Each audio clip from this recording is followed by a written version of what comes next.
આજે મેં જમવામાં શું બનાવ્યું છે તે તમને આઈડિયા આપી રહી છું.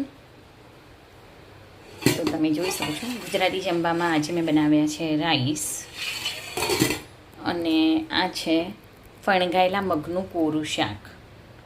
તમે આખા મગનું પણ બનાવી શકો છો, પણ મારી પાસે ફણગાયેલા મગ હતા તો મેં એનું જ શાક બનાવી દીધું છે. કોરું શાક છે એકદમ. આ છે કઢી. ભાત કઢીનું, ખીચડી કઢીનું કોમ્બિનેશન કેટલું સરસ હોય છે એ તો તમને ખબર જ છે. તો આ છે કઢી, આ છે રાઈસ એટલે મગ ભાત કઢી. અને ફણગાયેલા મગનું શાક બનાવ્યું છે ને શું, તો થોડુંક બાળકો માટે હેલ્ધી થઈ ગયું. તો મારી પાસે ટાઈમ હોય ને તો હું મગને ફણગાવું છું, તમને બતાવી દઉં છું.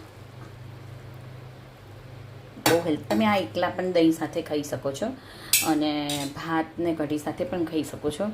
બહુ ટેસ્ટી લાગતા હોય છે. અને સાથે છે કેરી.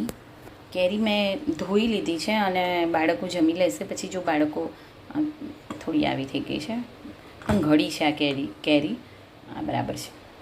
તો બાળકો કહેશે તો પછી હું એને સમારી લઈશ.